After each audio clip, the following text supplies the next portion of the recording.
Yo, what's going on, y'all? It's Combo Breaker 99 back on the fight front once again. Looks like there's a first time for everything, man. Erickson Lubin, he was able to score a third round stoppage over Ishe Smith. He's the first fighter to ever stop Ishe Smith, and looks like this is probably going to be the last fight of Ishe Smith's career, man. As you know, he's been around the game for a while, almost 20 years. You know, I followed most of his career from around 2003 up to when he was on the Contender in 2005, and, you know, just been following him throughout, even when he won his world title. I always thought of him as a good throwback type fighter, you know, world-class opponent. But at the time, I feel like he doesn't level up enough, you know, still kind of lacks with those guys like, you know, even the Charlos or Tony Harrison have, you know, that type of skill set that can take him above and beyond. You know, I still feel like he kind of lacked that. But the one thing he does have is a great chin, man. He can take a shot. He really knows how to evade danger, you know, even when he's hurt. That's why when I saw him get knocked down this many times in this fight, you know, 4 times, I was like, damn, man. I was like, this is the first time for everything. But, you know, I think it really had more to do with his age in this fight. And like they say, you know, if you stick around long enough, I mean, like same with Bernard Hopkins, you know, he stuck around long enough and finally somebody was able to knock him out. You know, it wasn't necessarily like his chin. It was just his age, you know, and I feel like that was the reason with Ishe Smith. But first round in this fight, man, Lubin, he was just a busier fighter. He was landing some good jabs, keeping Ishe Smith back. You know, he was mixing in the left hand a little bit to kind of get the power, get the respect from Ishe Smith. Pretty much just boxed a good active round, just staying the more busier fighter with the jab, you know, switching levels, going up and down. I had to give that round to Lubin, definitely. Second round, this is when the action came, man.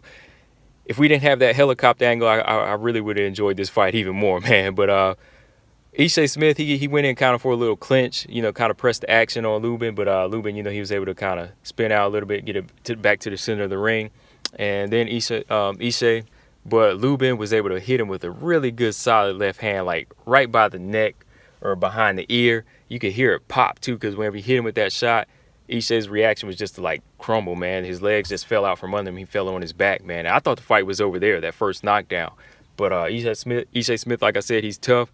He got back up, but his legs were gone, man. You could really tell his balance was off because he was stumbling and he fell again. And then when he got back up, Lubin, he landed another little combination and dropped him again. He got back up. Ishe Smith got dropped again. You know, Lubin was able to drop him again with another good combination, man. A couple of right hooks that dropped him. And then 50 seconds left in the round, they switched to that good angle after we done missing knockdowns, man. They done switched from the helicopter angle to the good angle when we done missed all the action. But yeah, man, Ishe Smith, tough guy. He was able to hold on that last part of the round, man. But from there, man, I thought the referee, he could have stopped it after that third knockdown because when he was holding, you could really see he was hurt, man. And if you just looked at his legs, if you just look at Smith's legs, you could really tell that, you know, he was done, man. He was just off balance. But he made it through the round and went into the third round. Third round, I really had to give props to Erickson Lubin. You know, he didn't go crazy. He didn't go gung-ho, you know, trying to swing too wild. He boxed a patient fight. You know, he was boxing again. He boxed Ishe Smith all the way to the end of the round. Landed some good hard shots with a combination and dropped Ishe Smith again, man. So he was really setting up his power shots in this fight. You know, he wasn't really going crazy. Last round, he dropped him again. Jack Reese, he was looking at Ishe. I thought he was just going to go ahead and stop it here because Ishe looked hurt. But when he got up, he let the round finish. When he went back to the corner, though, you know, I guess he talked to the doctors. He talked to Muhammad, you know, Ishe Smith's trainer, and they went on and stopped it, which was good. I was glad they stopped it, man. He got dropped 4 times in this fight, and he really looked out of it. You know, I seen him hurt in the past or get dropped in the past, but he was really hurt in this fight, and I think it really just had to do with, you know, I think it just had to do with his age, man, and, you know, definitely Lubin's power, you know. He didn't have the reflexes to duck Lubin's shot, so that made him a sitting duck, man. But, yeah, man, from here, Ishe Smith, he did announce his retirement, which is good. You know, definitely don't want to hang around here any longer. I think he, you know, would really get hurt. You know, I felt like if this fight would have went, maybe even to round 5, he could have really got hurt, you know. But I think right now he got the answer to his question, you know, if he still has it. And this fight kind of answered that because Erickson Lubin, you know, he's not even the toughest in the division yet. You know what I mean? He's still the up-and-coming contender.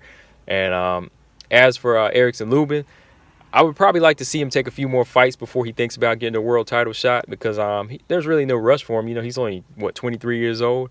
And when you think about it, when he fought Charlo, he was 22 with 18 fights. And, you know, that kind of was rushed a little bit once you think about it, because if he would have fought somebody like Ishe Smith, that would have been a good experience fight and a little bit more of a confidence builder before he took the Charlo fight. You know what I mean? He could have kind of learned how to fight a more disciplined fight against a hard-chin guy like Smith and break him down. But, you know, yeah, from here, man, Erickson Lubin, you know, fight somebody in the top 10, you know, fight Liam Smith.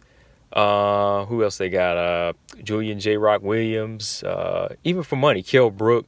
I don't know, man. What about Jaime Munguia? Y'all think he could beat Jaime Munguia, or is he too big or too strong for him? That would be interesting, though, man. But, yeah, he don't really have to rush it. Take maybe like 2 or 3 more fights before a world title shot, you know, just so you don't wind up getting hurt again, man. But like I said, he's only 23 years old. But, yeah, back to Ishe Smith. Definitely want to see him retire from here, man. Like I said, 20 years in the game. Nothing left to prove at this point. You know, too many young lions in the junior middleweight division right now. You know, might as well hang it up, spend time with his family, man. But yeah, that's all I got on this one, man. Just want to do a video on this one because, you know, like I said, you know, I did follow Ishe Smith. You know, like I said, even a contender and everything like that. So I just want to cover for his last fight. But let me know what you guys think he should do from here. Also, Erickson Lubin, who he should fight next. Kell Brook, Jamel Charlo again. You know, any of those fights, man. But make sure y'all subscribe, Combo Breaker 99, as well as the Jab Effect YouTube channel. I'm out. Peace.